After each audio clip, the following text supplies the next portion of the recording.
Hello and welcome to the Solo Coach Podcast.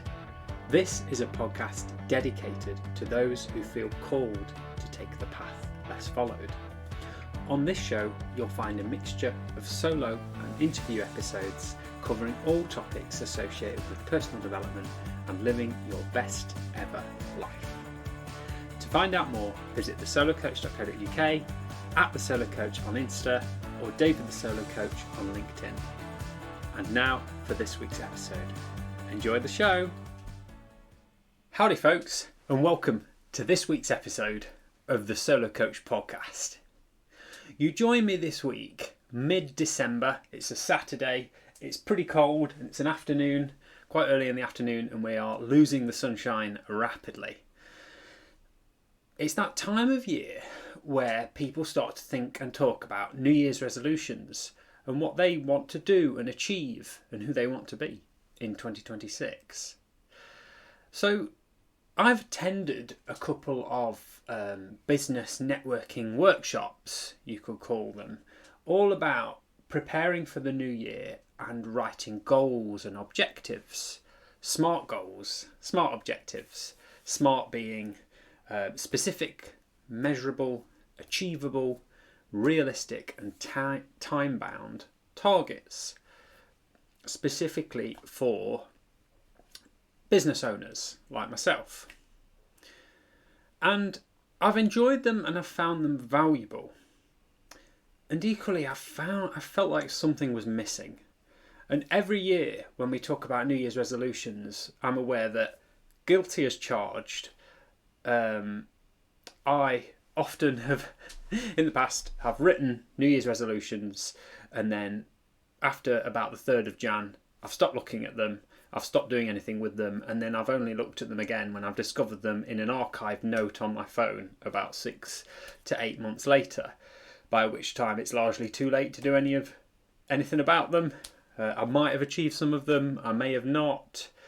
It's very hit and miss, and there's no structure there.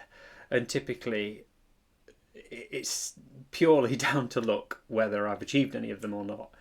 And I have a feeling that if you're listening, you can probably relate. But I want 2026 to be different.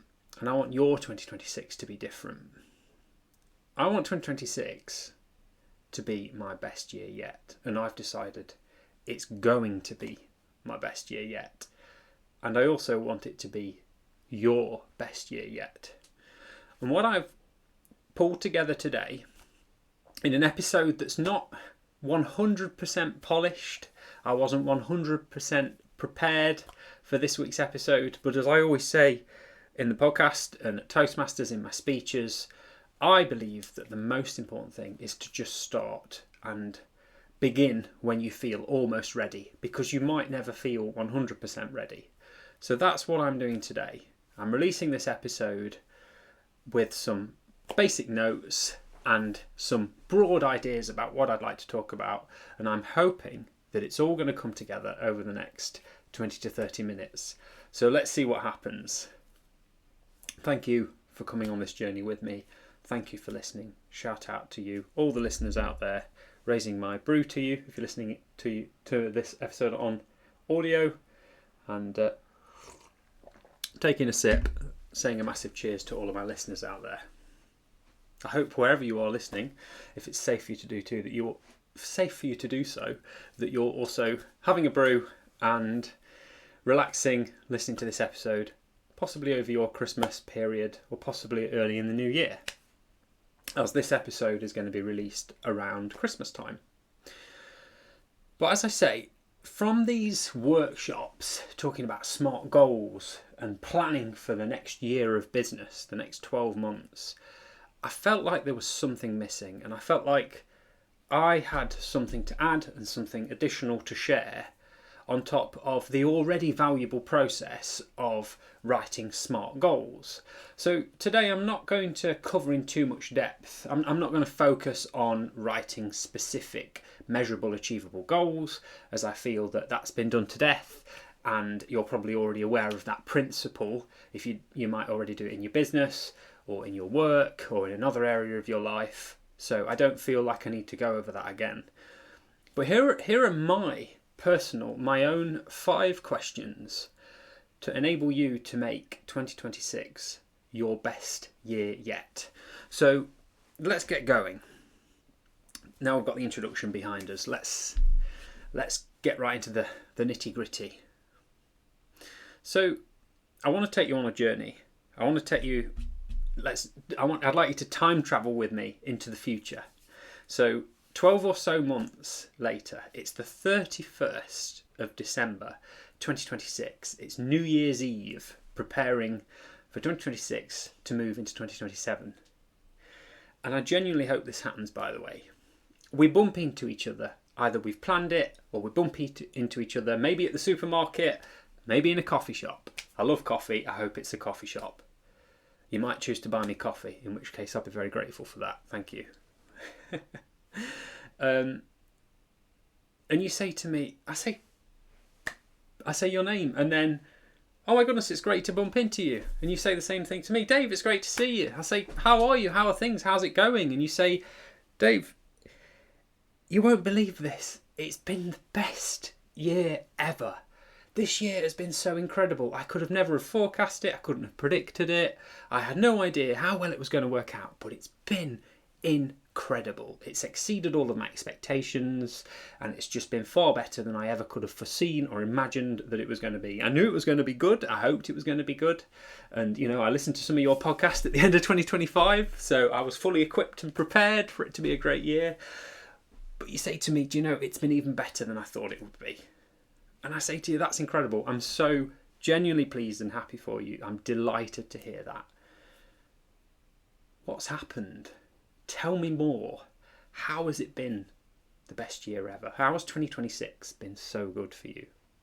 By this time, shoppers in the supermarket are probably bumping into us because there's nowhere good to stand in a supermarket at the best of times, never mind in a busy supermarket at Christmas, and there's certainly nowhere good to stand in a coffee shop. If you haven't got a seat, you're probably in someone's way. So let's go there together. Let's go on this journey. We're there. Supermarket, coffee shop, bar, pub, wherever you feel comfortable. We've met. It's been your best year yet. You can just put yourself in that position for a moment and think about, what would you like to be telling me on the 31st of December 2026?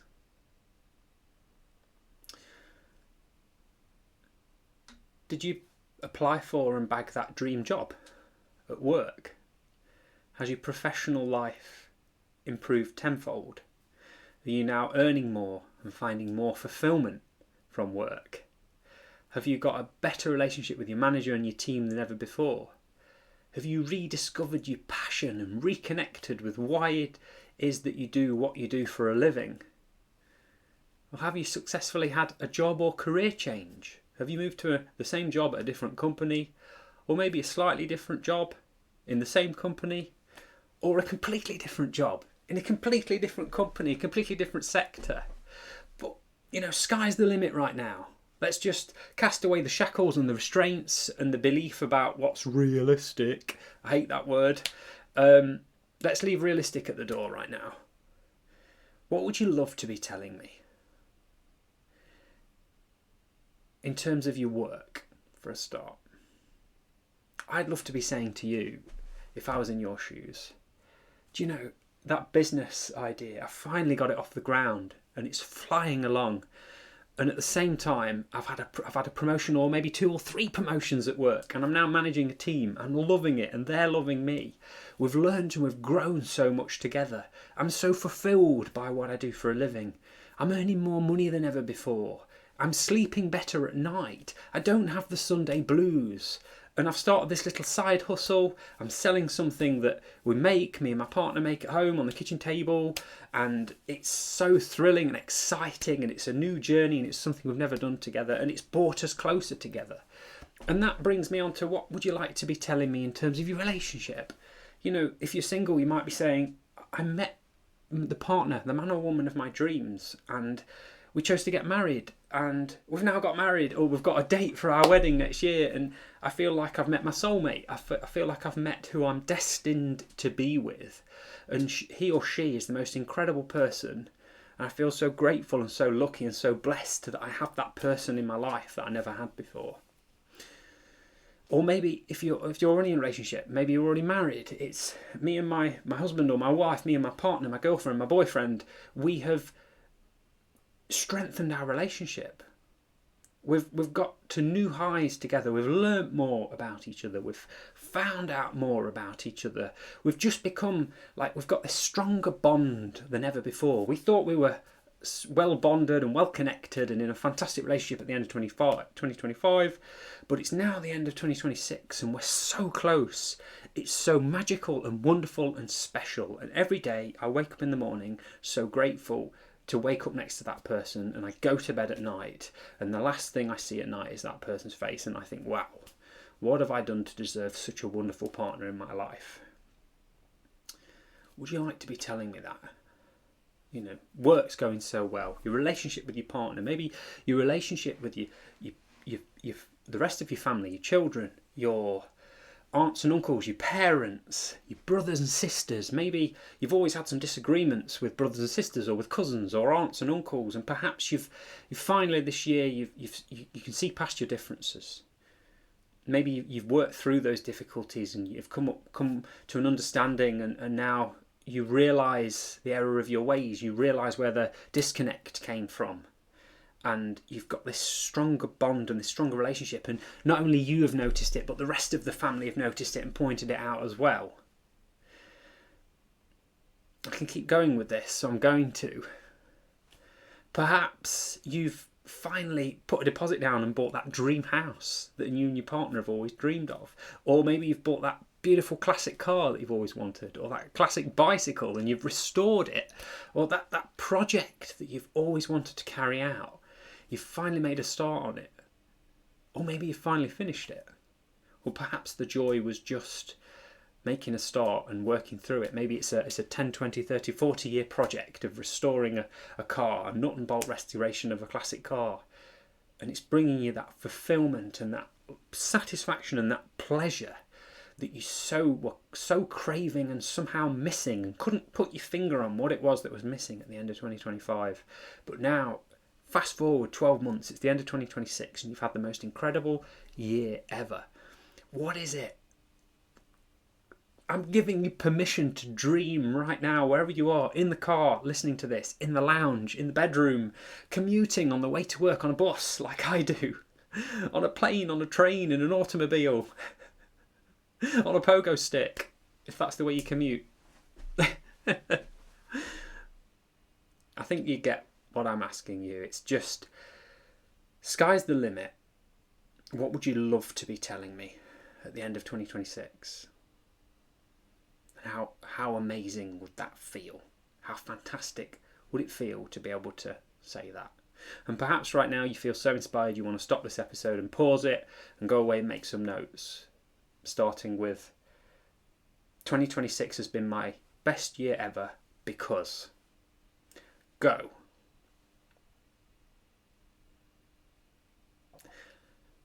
And if you're still with me and you're still listening, perhaps now's about the right time to move on to question 2. Given that this episode, I can already tell, is maybe going to be a little longer than 20 minutes. So let's keep it moving. Question number 2 for you. How to make 2026 your best year yet. And I want to take you on a journey again. I want you to time travel with me. We're going to jump into the Doctor Who postbox. We've travelled from the end of 2025 to the end of 2026. And now I want to travel back with you through time, slowly, through the weeks and months of 2025. I want to travel back in time with you. And my question is, as we travel back in time, if you imagine kind of like a reel, like I'm not going to say a slideshow because that's depressing, but a highlights reel of your year. It's the end of 2025. You're looking back over the last 12 months, all the way back to January 2025. what have been some of the highlights and the best moments, the best things that have happened to you this year? For me, it's been starting and running my business and growing my business, the Solo Coach, and getting these recommendations and these referrals and these reviews and people saying to me, "Oh, Dave, this has been fantastic. You know, you've been the bright spark that I needed. You've provided the light at the end of the tunnel." And, you know, looking into those coaching sessions I've had with people where the light bulb moment happens and you see that realization and that insight happen, and then they go away at the end of a session feeling $1 million, walking a little taller and bouncing up and down as they're bounding out to go and continue their life until I see them again. Or maybe we've concluded our work together. But the point being, I can see and feel that tangible difference that I've made in that person's life. That's been my highest high of 2025, as well as the same with the podcast, releasing so many episodes, interviewing these incredible, fantastic people, often who think that their story isn't worth sharing or that they're not worthy of being a podcast guest, when they absolutely are. And then they've produced this incredible interview, and it's so deep, it's so heartfelt, it's so thoughtful, it's so human, and it's so real. And that is just what floats my boat, that lights my candle, that fills my cup. It delights me to have such real and authentic, non-small talk conversations. I cannot stand and I cannot bear small talk. It just winds me up. I want to be speaking about life and what we're all facing, the challenges, the successes, the achievements. That is what I feel like I'm meant to be doing. And, you know, take the focus again back from me to you. What's been your highest moments of 2025? Did you interview for a job and get the job? Were you successful in an application?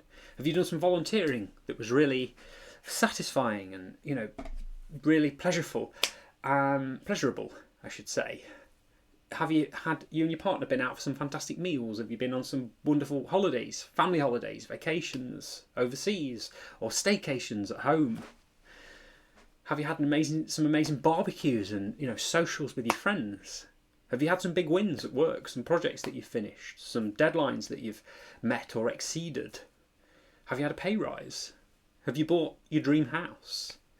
Have you bought a new car? Are you loving it? Have you joined a cycling club? What's been some of your highs from 2025, over the last 12 months? And I think reflecting is so valuable, so stay with me on this. And then also, as we travel through 2025, perhaps punctuating these highs, what have been some of the lows? What have been some of your greatest challenges? For me, there have been health challenges in my family. My mum's been pretty unwell. We've had quite a few setbacks. My business hasn't proved as financially fruitful at times as I hoped it would. And I felt a little isolated and a little lonely being self-employed. And I had a bit of a burnout during summer, amongst other things. With the highs that comes the lows as well. That's the nature of life. And here comes the great question. So again, what were your highs from 2025 and what were your lows? What were your challenges? Think about them for a moment. What were those difficult points this year that you hope, please God, never let me relive those moments again. Let's just leave them in 2025 and move on. Perhaps it was something embarrassing that happened. Perhaps you took a financial hit. Perhaps you were involved in something that you wish you weren't involved in, and perhaps you know, a business venture or a project or something at work that went south and it was painful for everyone involved and difficult and awkward and unfortunate. And then the key thing from this reflection, which is my question really. The second question is, what have you learned and found out from 2025? What's your key takeaway? And I don't mean the Chinese or Indian sort. What's been your kind of headline figures of 2025? And what learnings can you take from 2025 into 2026? How can 2025, what's happened this year to you in your life, your job, your career, your finances, your family, your relationships, and how can we use that information to better set you up for 2026? How can we use it to help steer the boat in the right direction next year for you?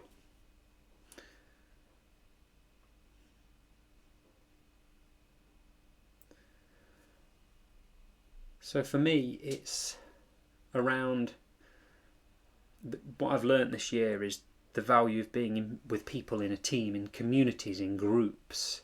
I thrive when I'm with other people, whether I'm with a client one-to-one, or whether I'm with a group of people in a networking event, or in a team, in an organisation, or in a community, or in a group. I do my best work when I'm part of a team, a part of a collective group of people where we're all aligned for a purpose that's greater than just our own growth. What I mean by that is I believe that the whole is greater than the sum of its parts, and I need to be working towards a greater purpose. You know, the companies I've worked for in the past, one of them called Betty's and Taylor's, their vision, their mission statement was to make a positive difference in the world, and I felt connected with that mission statement, and I felt like I wanted to go above and beyond for that company in that role because of the good work and the positive difference they were actively trying to make in the world with their products, but also with their community service, their charitable donations, and with all the jobs that they brought to the local area. Working in schools, I was connected with the school's mission and vision and purpose to, prepare the leaders and the adults and the parents of the future. I felt very connected, deeply connected with that purpose, and that drove me to go into work every day and do my best work. Okay, getting paid is important. Getting a kick out of your job, feeling satisfaction, work-life balance, it all matters. But for me personally, I need to be connected with a greater source, a greater purpose. I need to be working in the service of something bigger and greater than just me. That's been one of my key takeaways and key learnings from 2025. It's been relevant and it's been present in every other year, but it's really come into my awareness this year because of what I've done and working for myself, what I've learned and found out, and how it's felt going through that journey. There's been many more, but I want to keep the focus on you for now. So I'll be intrigued to know, and maybe again you need to pause the episode and just make a note of this. But what comes to mind? What's the first thing that comes to your mind when you think about what you've learned, what your key takeaways have been from 2025?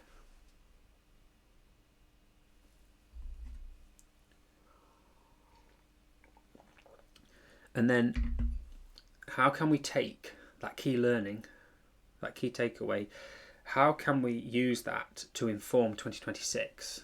So for me, I know I want to keep growing my business because it brings me an incredible amount of fulfillment and satisfaction.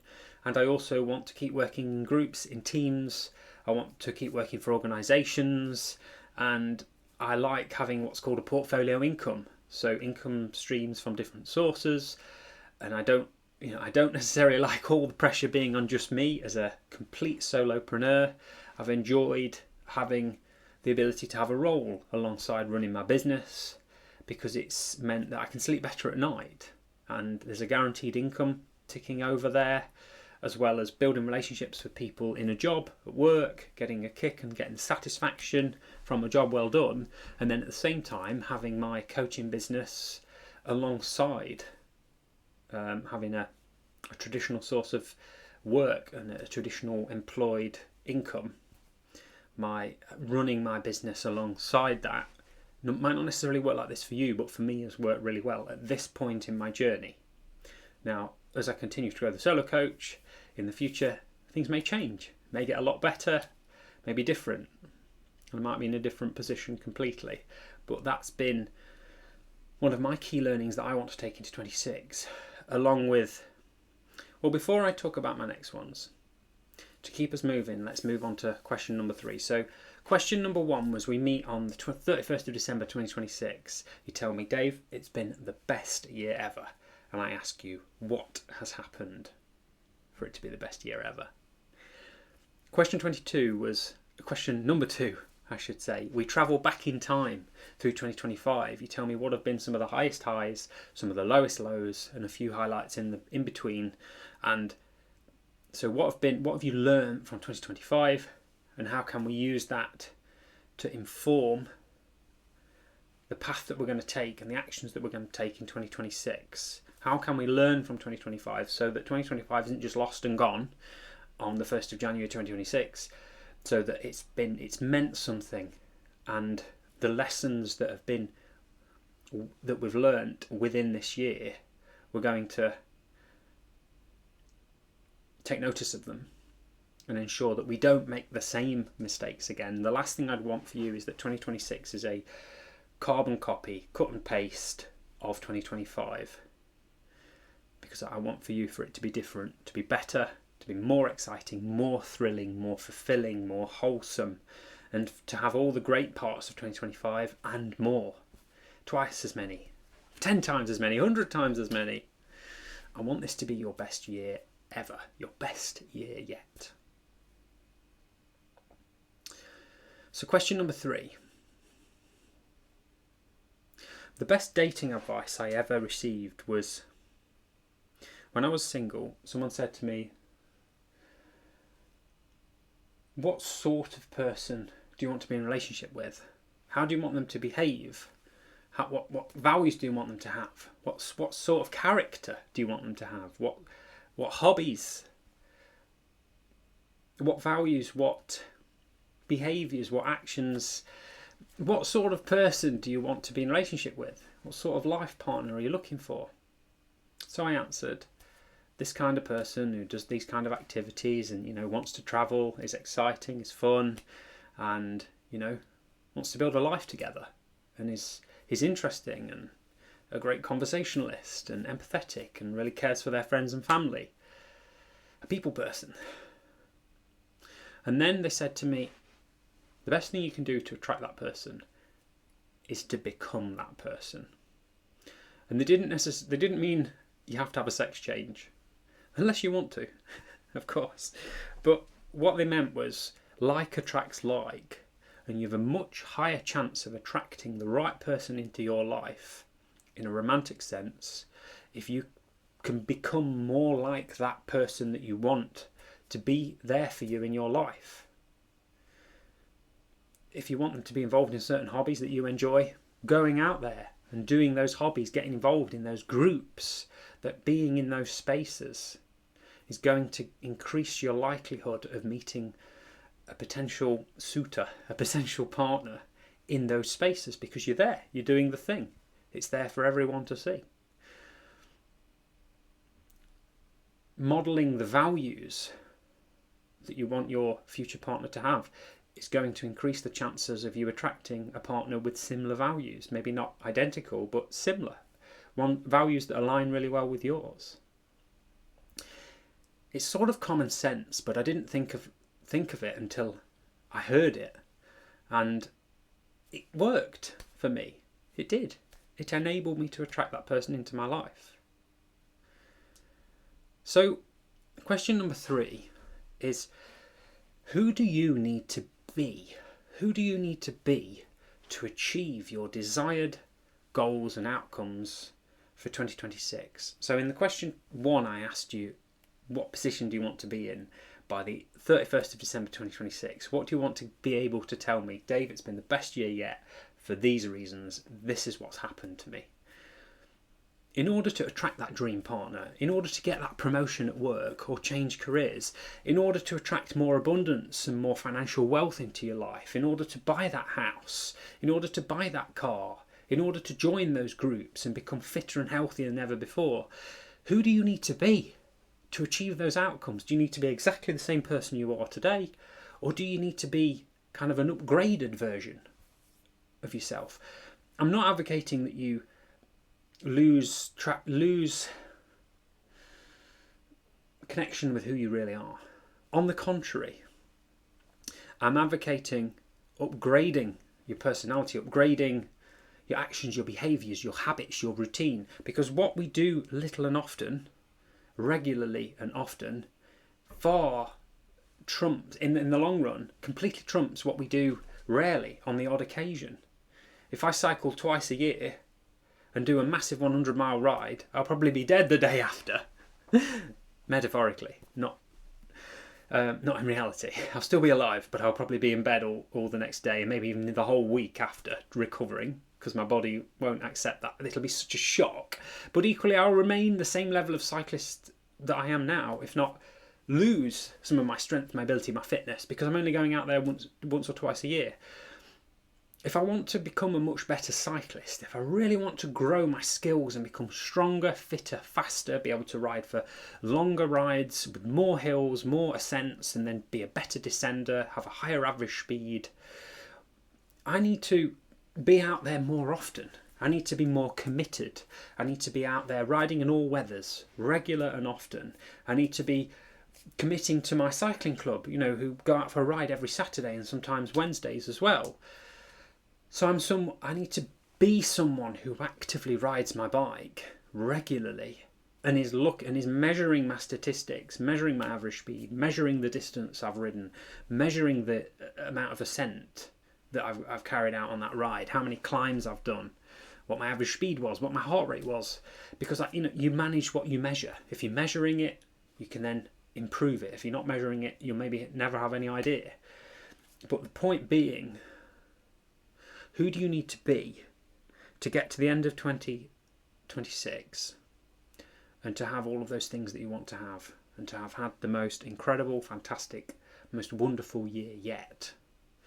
I know that for me, I need to be someone who gets up and gets out there consistently, who goes to business networking events, who meets potential prospect clients and presents my coaching program and my offer. I need to be doing that, or else what's the chances of meeting new potential clients and then bagging them and bringing them on board and signing them up, onboarding them into the process and working with them and getting them great outcomes? It's not going to happen unless I get up every day and I get into those spaces and I go out and meet people and I do advertise my services. I do market myself. If I want to become a better speaker, I need to keep going to Toastmasters consistently. I need to keep signing up for speeches, not just hiding at the back of the room. I need to be creating more episodes of the Solo Coach podcast. One of the things I want to do next year is to have a live studio episode in a podcast studio, professional podcast studio in Leeds City Centre.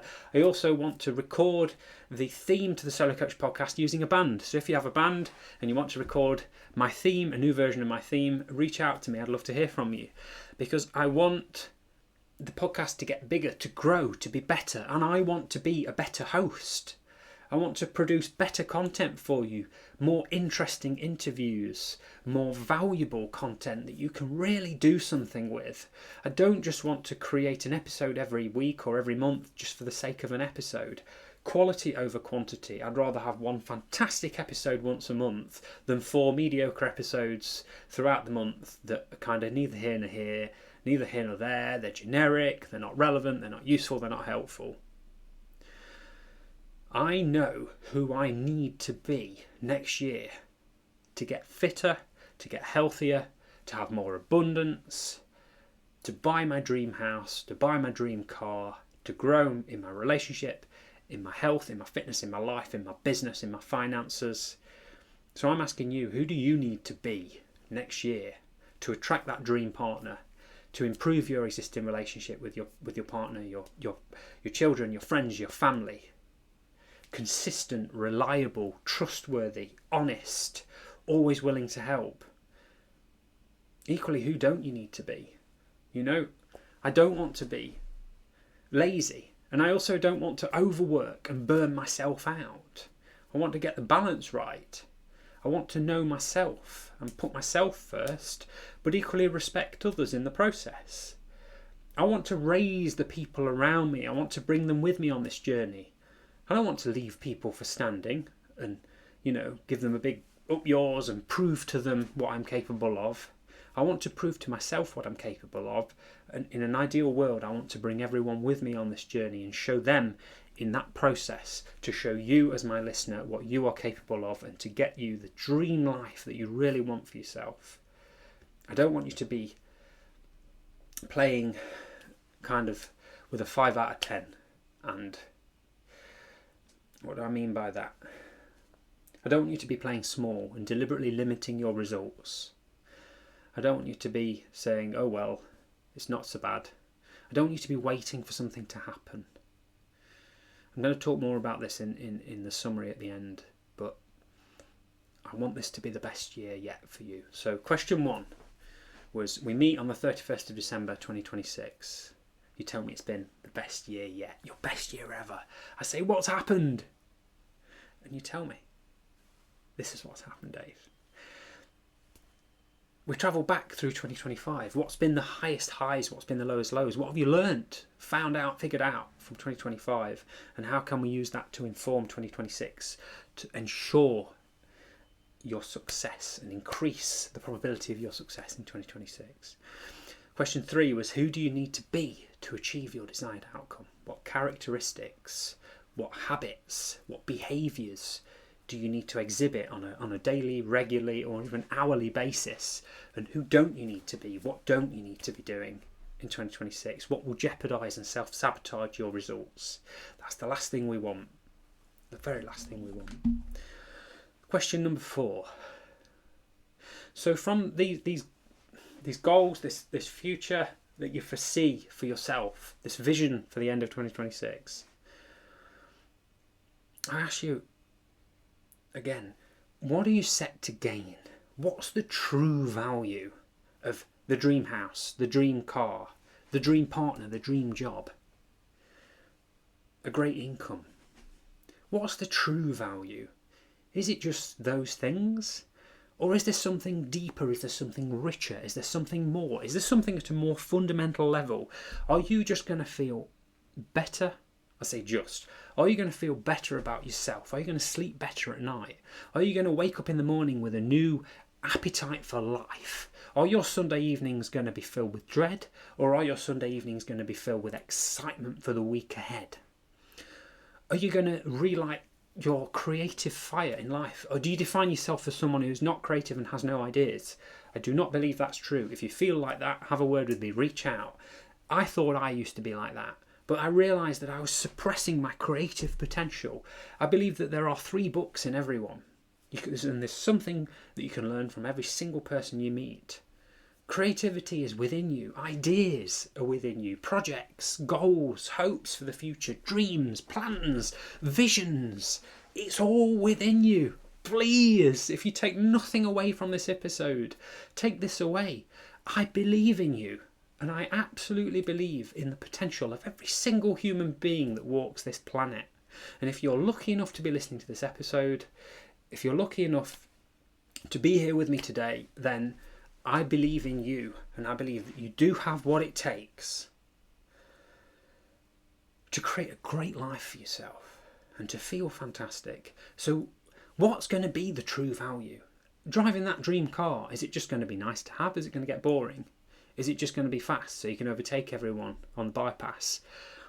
Or is it going to mean more? When you come out of the office after a hard day and you see that dream car in the car park, you press the button and it goes beep beep and the indicators flash and maybe the mirror's open. And are you going to just take a moment and just feel proud? Or are you going to look back at it every time you lock it? Friends of mine will know that I do this. And I go and check the door handles as well to double check it's locked. Are you going to feel proud of yourself when you've achieved it? Is this dream house, is it just going to be a nice place to live? Or are you going to host your friends and your family? Are you going to build a family of your own in this dream house? Is this dream house a catalyst for all your plans and visions and dreams and hopes for the future? Is that manager job at work? Is that a different career that you've always wanted to do? Is that little business you've always wanted to start? Is it going to relight your passion for life, your joie de vivre? what's it really going to mean to you? What's the true value of doing these things, taking these actions? And on that note, question number 5. I don't want to seem morbid here, but if you don't do any of those things,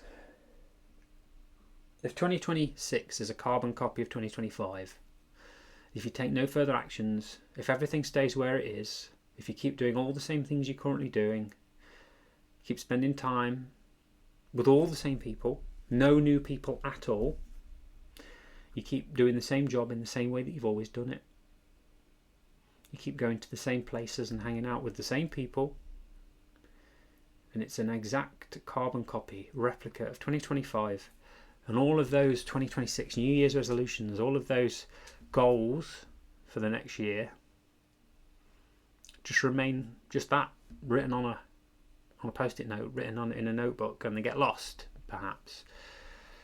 You don't see them again, and nothing happens with any of them. They don't get done. In that reality, in that cold, hard, black and white reality, my question for you is, what might you be set to lose if you stand completely still? If you don't take any of those actions. I know for me, I'll just give you a second there in case you do want to pause the episode and make a note here. Question 5, what might you be set to lose if you stand completely still?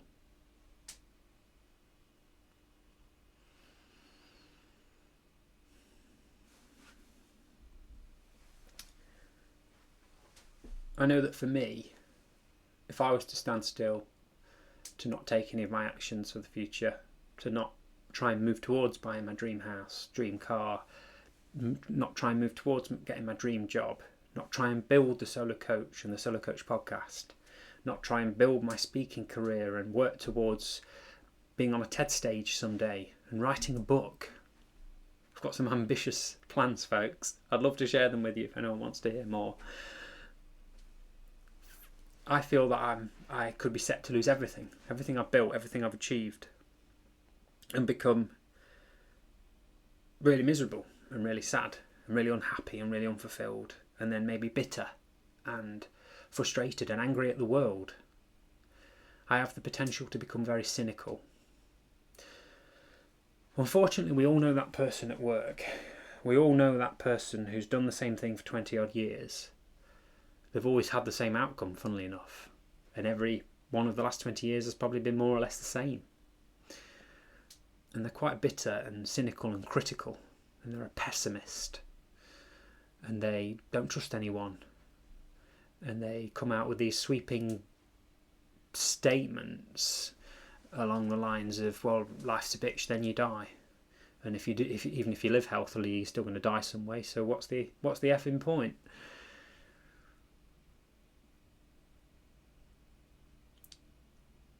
For me, the risk is that in 10, 15, 20 years, 25, 30 years, I might become that person. And I might be angry at the world because I never chose to follow my dreams. I never chose to pursue my goals. And I just stood still and waited for something to happen. Waited for change to knock on my front door. And funnily enough, it never happened. And I got overseen for promotions. Overlooked is the word I was looking for. I got ignored. Friendship groups that I used to enjoy being in kind of gradually slipped away. They slipped through my fingers. My financial position never really changed. I've always just about managed and bumbled along and never really amassed any savings, any wealth. I've only ever lived in a very basic way with the bare amenities, and I've just about managed to keep up with my bills. And life's been dull and repetitive and painful and unpleasant. The point here being, what's the true cost? In question 4 we spoke about the value of pursuing your dreams. What might you be set to gain if you do all of the things that you want to do? Now what we're talking about in question 5 is what might you be set to lose if you do none of them? If you take no steps and the New Year's resolution falls by the wayside by mid-January. I think that's when typically most people's New Year's resolutions get forgotten about, and the treadmills get sold, the running shoes get thrown in the bin, the gym memberships gets cancelled, etc, etc. And then moving into a bonus question, question number 6. This is what I want to leave you with. In order to make 2026 your best year yet, the most incredible, fantastic and fabulous year of your life so far, who might be able to help you on that journey? And what might be the value of speaking with a coach? Maybe you've never had a coach, maybe you've never worked with a coach, or maybe you had a coach a long time ago. Because a coach is someone who you can talk about these plans with and really define them in detail. And then once you've defined them and written them down together, you can break them down into actionable steps that aren't, so they're not just a someday and a nice to have and a maybe and a perhaps. They're a definite. And you break them down into an action plan that's weekly and monthly, maybe even daily. And then when you meet with them again, perhaps in a couple of weeks' time, you begin what's called an accountability partnership, so that your coach holds you accountable. You've shook hands. In my case, with my clients, I physically shake hands with them. This is what you've agreed to achieve. Adam, David, John, Alan, Andrew. I'll see you in a fortnight when you've done those things, and then we'll figure out what we need to do next. And we'll talk about the challenges that you've encountered along the way, because there's always humps, there's always obstacles, there's always a mountain to climb, another mountain. And there's always wins and successes, and they feel fantastic, and we celebrate them. We have high fives, we have cheers, we even celebrate with biscuits sometimes. But the point is, it builds momentum. And if you have no idea what you want to achieve next year, and you're not sure, and all you know is, I'd like it to be my best year yet, and that's as far as I've got, great, perfect. Because that's the first step, is acknowledging and saying, yes, I do want next year to be the best year yet. My question to you is, are you open to some help with that?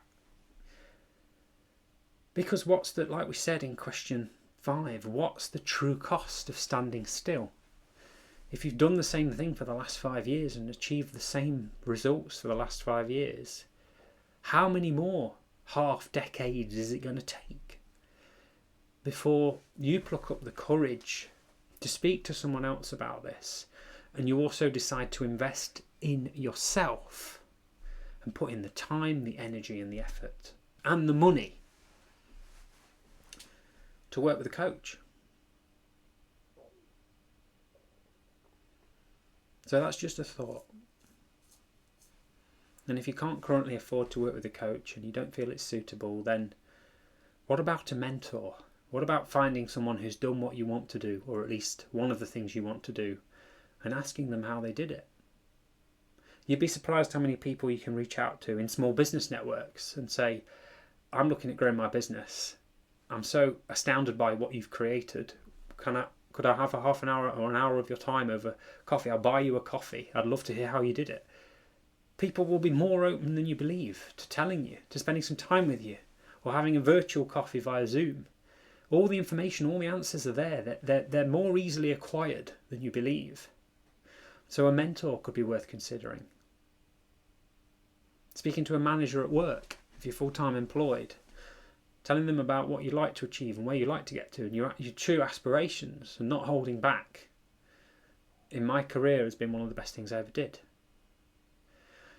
The risk with a mentor is that their advice might not apply. It might not apply to you, and it might be from an era and a time and a company and an industry and a sector that's changed now in this ever rapidly changing world. I heard somewhere that the world is more rapidly changing per day than ever before. And that rate of change of the world we are now living in is only going to increase. Things are only going to change even quicker and quicker with the onset of things like artificial intelligence that's actively teaching itself to get better and better.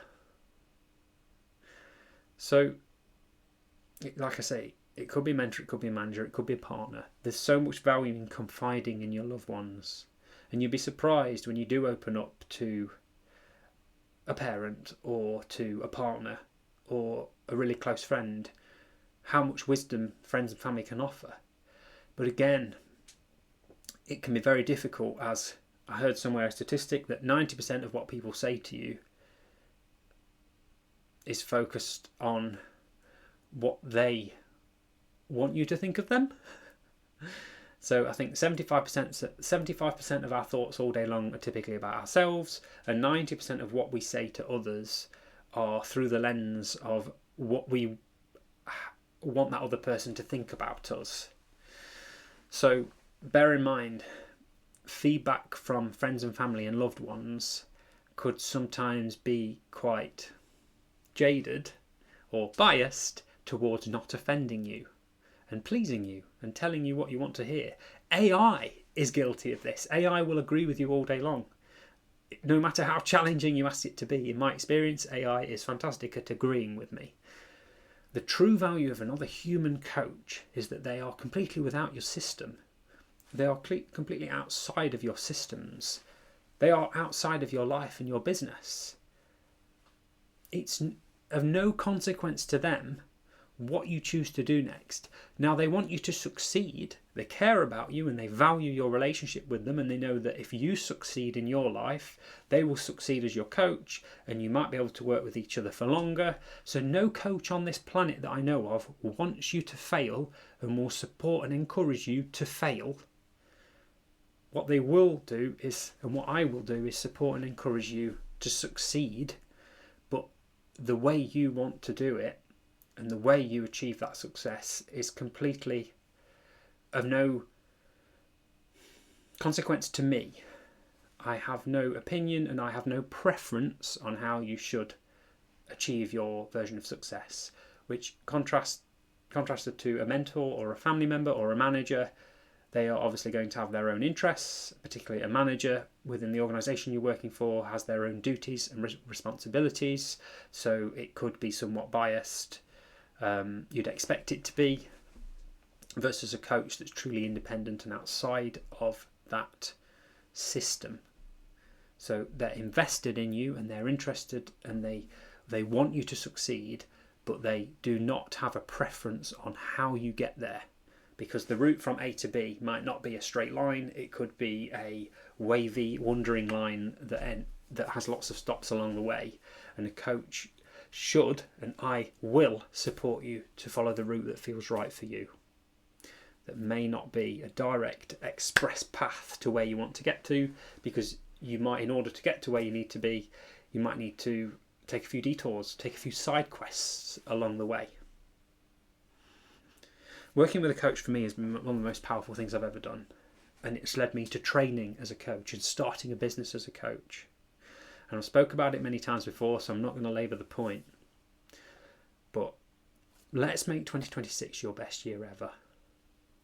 And I want to summarise by saying, so my 5 questions for you, where we meet at the end of 2026, we meet on the 31st of December, New Year's Eve, at the end of 2026.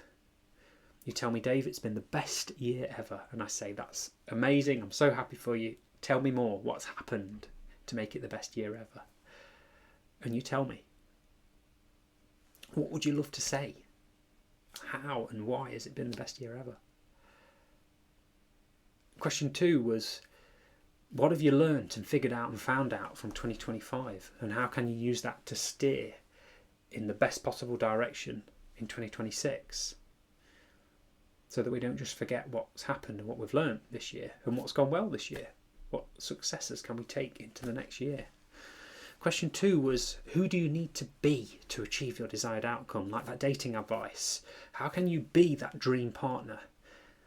Who do you need to be? What actions, what habits, What behaviours, what characteristics? How will people be able to describe you and the sort of person you are in order for you to get to the end of 2026 and have done and achieved everything that you answered in question number 1 of why it's been your best year yet? Who do you need to be? And how can you become that person? Question 4 was, what are you set to gain? What's the true value of taking those actions and getting what you want to get at the end of 2026?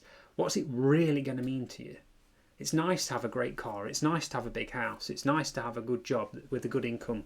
But what's it actually going to mean to you? How are you going to feel about it when you wake up in the morning, when you go to bed at night, and when you walk away from that car in the car park, when you come home to that beautiful house, when you go into work and you put the lanyard on and it says that title on it, when you go to a business networking event and you take some of your own branded merchandise and you show everyone and you describe your business, how is that going to feel? What are you set to gain? What's going to be the true value of that? Question 5, contrasted to that, if you do none of those things, if you achieve nothing in 2026, what are you set to lose? What's going to be the true cost of doing nothing next year and standing precisely still so that you get to the end of next year and you're in exactly the same position you are in now in all areas of your life, and there's been no improvements and no changes in any area whatsoever? What's going to be the cost there? Is that a price you're willing to pay? And question 6, who might be able to help you on this journey? Who could you speak to? Who could you work with?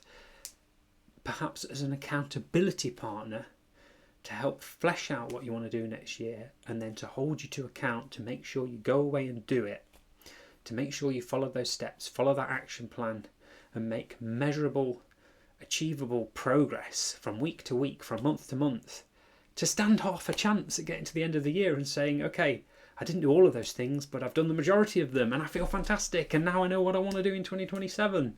Boom! It's that good, folks. It's that good. I love it. I would do it for free. I sometimes do. But all you have to do is reach out. It's just the power of the coaching container. It's the power of the coaching conversation. It's incredible. But you can't get it. You can't even get it for free if you don't reach out, if you don't contact me, if you don't speak to me about it, if you don't speak to a coach. You'll never know what it's like. You'll never know what you're missing. Please don't wait 30, 40, 50 years to find out what you're missing from the power of working with a transformative coach like myself. In summary, as we're rapidly approaching an hour, and I wanted this episode to be 20 to 30 minutes long, in summary, 2026 doesn't have to be a cut and paste job of 2025, 2024, 2023, and so on. 2026 has the power to be different. It has the power to be yours. So what are you going to do differently this year to ensure a different outcome from last year? Thank you very much for listening. It's been a pleasure. It's always a pleasure. And I'll see you again in an upcoming episode. Take care. Thank you for listening to the Solo Coach Podcast. I've been your host, David Garwood, and you've been my fabulous listener. If you'd like to find out more, check out thesolocoach.co.uk, @thesolocoach on Insta, and David the Solo Coach on LinkedIn. And if you enjoyed the episode, I would love for you to leave a comment or a review and tell me what you enjoyed most about this week's episode. I'll see you again soon. Bye for now.